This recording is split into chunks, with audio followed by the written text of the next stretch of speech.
घर की औरत। कहते हैं ना, घर दीवारों से नहीं, उसके अंदर रहने वाले लोगों से बनता है। लेकिन क्या हो जब घर के लोग ऐसे हो?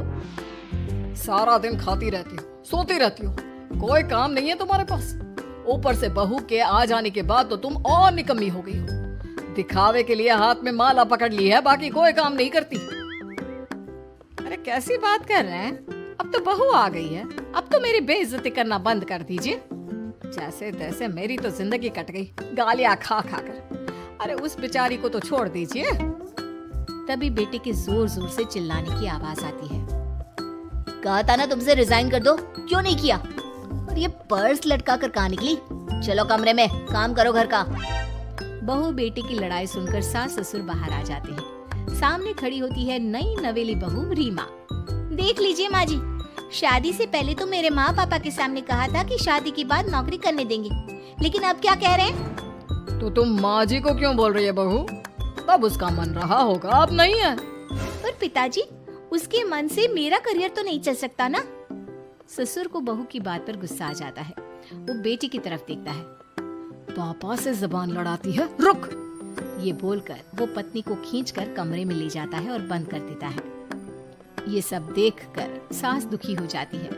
पति के जाने के बाद सास बेटी से कहती है, देख बेटा, अब जमाना कुछ और है। तेरे पिता ने घर में औरतों की कद्र नहीं की, लेकिन तू ऐसा ना बन। शहर की समझदार पढ़ी लिखी लड़की से शादी की है तूने, उसका ख्याल रखा कर, तमीज से पेश आया कर। जा, बहू को कमरे से बाहर ले आ। लेकिन बेटा नहीं मानता और बहू कमरे में सारा दिन बंद रहती है। शाम को बेटा बाहर जाता है कि सास चाय और बिस्कुट लेकर बहू के कमरे में जाती है। बहू बेटा ये ले, चाय पी ले। रो रो कर कैसी शक्ल बना ली है बेटा। माँ जी, ये कैसे लोग हैं? आप कैसे मैनेज कर रही हैं? ऐसे थोड़ी ना होता है माँ जी। घर की औरतों को तो पिताजी और ये इंसान समझते ही नहीं। क्या करूं बेटा, मैंने तो जैसे तैसे सह लिया, लेकिन तू ना सहना। दोनों बात कर ही रहे थे कि ससुर आ जाते हैं। अच्छा, तो अब बहू को भड़का रही हो? बहुत दिन हो गए मार खाए, अब क्या बहू के सामने खाओगे? जाओ यहाँ से, और जरूरत नहीं है ज्यादा इस लड़की को सर पर चढ़ाने की, समझी? बहू को ससुर की बात पर गुस्सा आ जाता है, लेकिन वो कुछ नहीं कहती। आए दिन बहू देखती है कि कैसे उसकी सास और उसके साथ उसका ससुर और पति गंदा व्यवहार करते हैं। फिर एक दिन, ये क्या बनाया है? खाना बनाना नहीं आता क्या? ये बोलकर वो खाने की भरी सारी थाली फेंक देता है। अरे बेटा कोई बात नहीं, शांत हो जा, मैं अभी बाहर से कुछ मंगवा देता हूँ। हाँ पापा, ऑर्डर करिए। ऐसे खाने से तो पेट भरने से रहा। ऐसे खाना तुमको बनाना आता नहीं और बाहर जाकर नौकरी करना चाहती हो। अरे तुम जैसे को तो पूछते भी नहीं है बाहर। बहू को पति की बात पर गुस्सा आता है, तभी सास बोल पड़ती है। तेरे से ज्यादा पढ़ी लिखी है वो, तो तूने इसे कहा था कि तू नौकरी करने देगा तो तुझसे शादी कर ली, वरना ना ही करवाते इसके माँ बाप तुझसे शादी इसकी। और कमाती भी ये तेरे जितना ही है बेटा। बहू हैरान रह जाती है कि जो सास खुद के लिए एक बार भी खड़ी नहीं हुई, वो उसके लिए बेटे को भी भला बुरा सुना रही है। उसकी नजर में सास की इज्जत और बढ़ जाती है। वो सास को देखकर ये सब सोच ही रही थी कि उसके कान में एक जोर से चांटे की आवाज आती है। किसको मार पड़ी? वो देख ही रही होती है कि उसकी नजर जमीन पर बैठी सास पर पड़ती है। अभी तो धीरे से मारा, फिर जुबान खोली ना तो ऐसा मारूंगा कि कान के पर्दे फट जाएंगे। सास रो रही थी। बेटा और पति वहां से चले जाते हैं।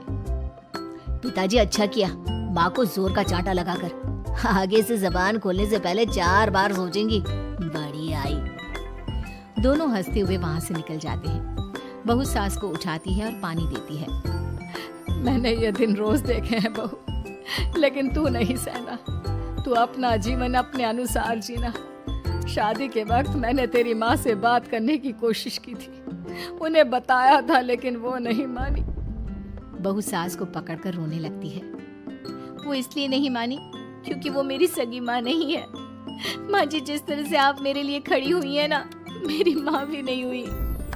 बेटा मैं तेरा भला चाहती हूँ, तू नौकरी इस घर में रहकर तो नहीं कर पाएगी। एक काम कर, इस घर से चली जा, पैसे कमा और खुश रह। माँ जी, हो सकता है कल तक मैं आपके इस फैसले को मान जाती, लेकिन आज नहीं। माँ जी, आप यहाँ इस नर्क को झेले और मैं आपको छोड़कर चली जाऊं? नहीं, कभी नहीं।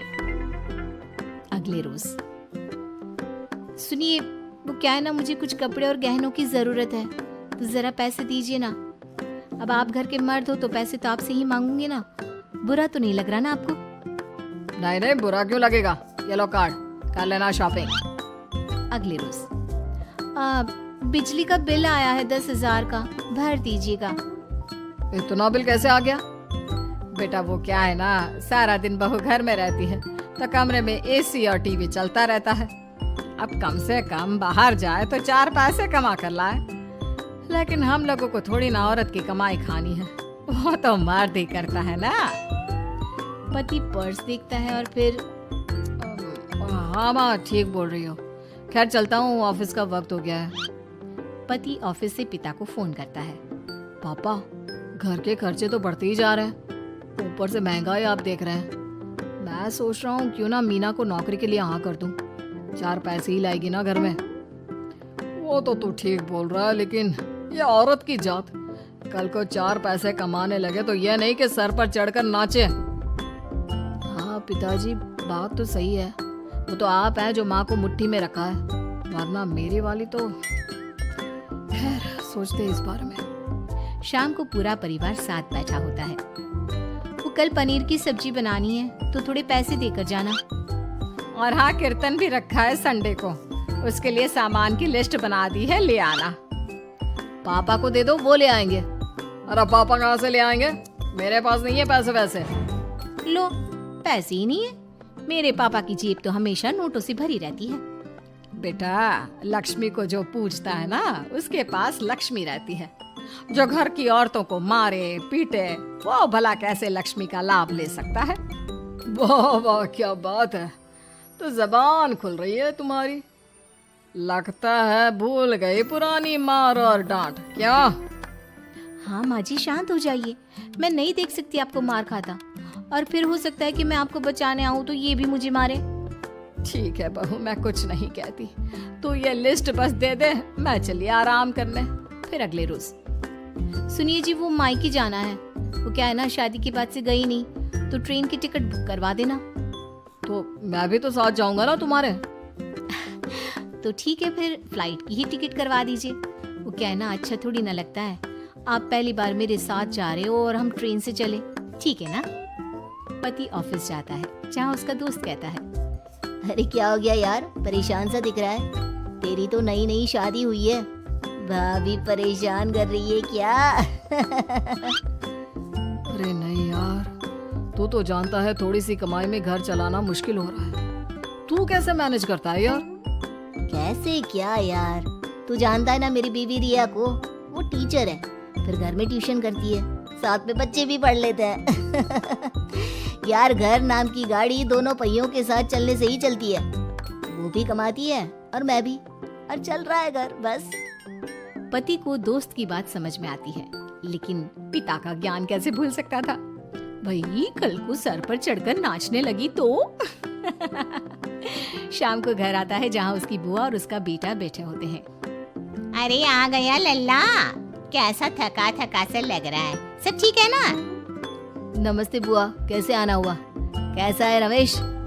भाई को तो भाई की याद ही नहीं आती। अरे नहीं नहीं भैया, याद नहीं आती तो यहाँ कैसे आता? ये लीजिए मेरी शादी का कार्ड, जरूर आना। पति कार्ड खोलता है। डॉक्टर रश्मि, अरे वाह, तेरी होने वाली बीवी डॉक्टर है। और क्या भैया, आपकी बीवी इंजीनियर तो मेरी डॉक्टर। तभी वहाँ सास आ जाती है। अरे जब घर में ही बिठाना है बेचारी को, तो काहे का इंजीनियर है, तो काम वाली ही, घर का काम करती है और आराम। इतनी पढ़ी लिखी लड़की को घर पर क्यों बैठा रखा है? अरे बहू कहीं झोला छाप डिग्री तो नहीं लेकर आई है? पत्नी की बुराई सुनकर पति को गुस्सा आता है। नहीं बुआ, यूनिवर्सिटी टॉपर है मेरी मीना, और हाँ, बड़ी कंपनी में काम भी करती है। बस शादी के बाद कुछ महीनों की छुट्टी ली थी, अगले हफ्ते से ऑफिस शुरू हो जाएगा। क्यों मीना? तभी ससुर आ जाते हैं। हाँ, लेकिन फिर घर का काम कैसे होगा? और पैसे कमाने लगेगी तो सर पर। पिता की बात पूरी नहीं हुई कि बेटा, सर पर चढ़ने का हक है उसका पापा। पत्नी है वो मेरी, यानी मेरे घर की रानी। और रानियां तो सर का ताज होती है। क्यों मीना? मीना पति की बात सुनकर शर्मा जाती है। वाह बेटा, तू सही समय में समझ गया कि औरतों की इज्जत करने वाले घर में शांति और लक्ष्मी का वास होता है।